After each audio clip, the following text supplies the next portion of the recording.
All right, let's go ahead and get into this 4th of July weekend recap. So we had a couple of days here with the markets being closed in the U.S., low energy, low volume. I always say go ahead and relax on the holidays. There is opportunity that's always there. Sometimes you do get some weird moves on the holidays because everybody's away, but it's also a time you want to be careful because it's also a lot of times you get weird volatility. It gives the market room, if you will, the market maker room, I'll just say it that way, that they can kind of come and clean out and get paid themselves, make some capital on people that are trying to take advantage of the quieter time. So anyhow, let's go ahead and break into this last week real quick. This was the high of last week, or sorry, the low of last week, and here was the high. So there was a low right down there. There was the high throughout the week. So we are marked our fixed range volume profile tool. So if you wanted that tool, it's just right here in this section. The fixed range volume profile tool, I put it to my favorite, so it's up here on my bar. Here's the icon here. All I did was select basically the highest and the lowest area. And then, of course, it charts it all out and finds key, the high, the low, the volume area high, the volume area low, and the point of control. So sometimes we'll talk about those just on abbreviate them. So VAH, VAL, and POC, which is volume area low, point of control, volume area high. So basically that's gives us a level now that we can look forward to Monday coming up. So what I'm looking for is the areas where we could go. So at this point right now, when we're looking at the week that we have coming up, that's why I mark these key levels out. So you can kind of see how they've already respected these areas, and then we're going to see how we're going forward. If we start to lose these areas, these are strong areas for it to go down. And then you can see these dashed horizontal lines that I marked as a weekly, last week's candle high, the weekly midpoint, and the weekly candle low. So these are all last week's candle high and low. And the midpoint, this is really simple. If you're in this zone, it's kind of a overbought area, unless we can clear out of this area right now.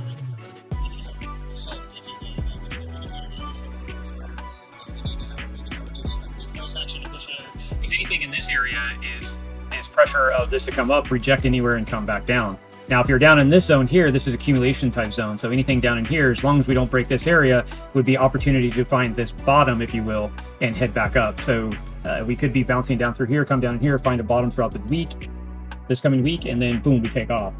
So that's just kind of what those are. They're just reference points. That's kind of how you can be smart in your trading and look for opportunity when you're looking at the lower time frames throughout the week, just like you see us talk about. So that's what these levels are for.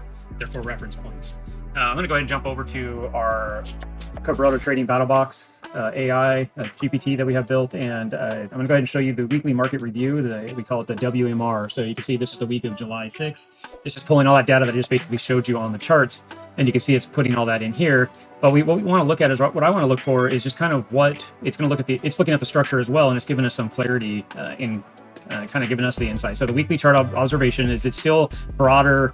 The bullish structure, so it's still creating higher highs and higher lows, which is a good thing, right? It's basically what I was just pointing out is where this will start to flip this structure if you're trying to figure that out. The other thing is the indicators are relatively flat right now, so the RSI is stable. It's right around that middle range. The MACD is still holding its positive posture, but it's telling you the momentum is starting to slow. So are we starting to roll over, right? Or are we just going sideways?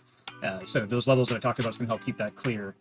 So the daily chart observation right now is it's still strong compression zone forming under the 110,000, which is good, right? As long as we maintain the bottom structure in that area that I was showing you. Let's bounce back to charts. I'll kind of explain this again now that you see this. So this area right here would be a strong area that we could be bouncing in, or right down in these areas is building that structure. Now we could bounce like you see in here, and we could be building a stronger base. And the higher in the space, if you will, you can go. So if we're going to really rip out of here, we have to wait up in these up there areas, or even pull down in a little bit of lower area, 105, even 95,000. All that is still healthy. It just creates if we start losing these levels, it's just we have to come back up through the trauma. Right now, we're at the top of the trauma and building strength. And if we can hold these areas, it's creating a strong base up here, and we could break up. And that's what we're looking at here in this data that it's talking about. So that's what we're watching. And then indicators on the weekly or the daily is kind of giving us that clarity too. So the key things that I want to look at really though are what and when or how, all that kind of stuff more I want to answer. And that's where we use the support and resistance. And you can see these levels right here. 110,400 right now is kind of that key structure that it really wants to hold. Otherwise, we kind of we'll start to break down and have to reanalyze. The resistance structure is pretty tight. We've already can see that candle high. That would be an area of strong breakout. Now, if we get up in that area, depending on how the structure is set, we could break out very strongly. Or the other option is it breaks out with a lot of liquidity, a lot of strength, and then it comes right back down and closes down below it. And that's where we want to be careful as traders, because if you're going to run your stop to say 115,000 because everybody's all excited in the news, and then all it does is wick out really quick, goes up to 111, 112 or whatever thousand, and then comes straight back down, and nobody took their profits. That's kind of what you're analyzing. You want to be a smart trader in that case. So the 4-hour structure highlights is kind of giving you that same kind of data. It's also giving kind of the key levels it's looking for right here on the 4-hour. Now, this lower structure isn't as critical. We'll have to monitor this daily anyways, because a 4-hour chart is only going to play out for maybe a day or two, sometimes three days. It's less than a week, so it's not a lot of information. It's just giving us more clarity in this higher time frames. And then same with the 1 hour.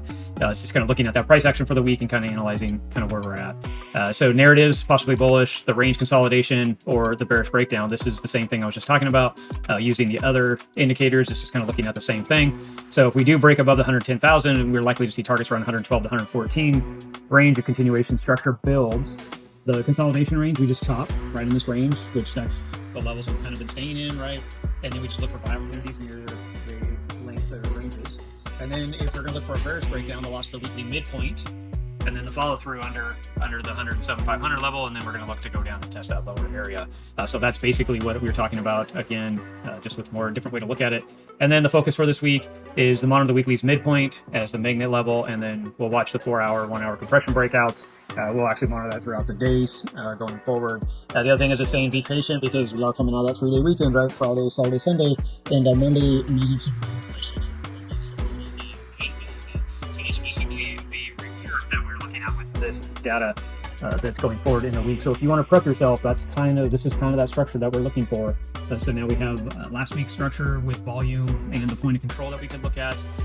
And then we have our candle layout from last week on here as well to give us reference points going forward.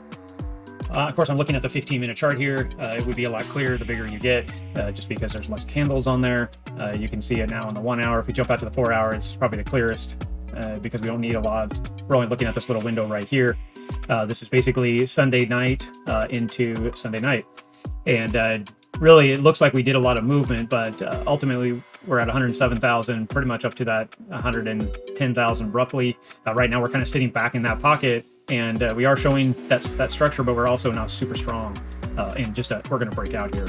We could, but it's not giving us a lot of clarity yet here on the 4. The 1 does look nice. You can see that our 30 had crossed right here in Friday. We started to act kind of like we're going to lose this. What is my 200, or what is my anchor is always my 200 simple moving average on the charts. Also with my 21, I talk about those quite a bit. You can see that this was the foothold through the weekend, and this could have been a trade opportunity here in Sunday morning as we held and then started to break out. Obviously, we got the cross here that was very bullish, and we had already bounced and pushed off the 200. So this is very strong, and it looks very nice for it to come in strong into the weekend, or out of the weekend, and push us up.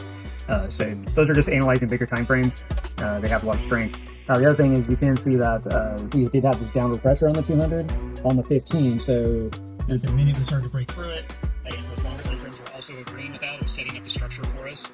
So you can see this hard break up through here and let us run up.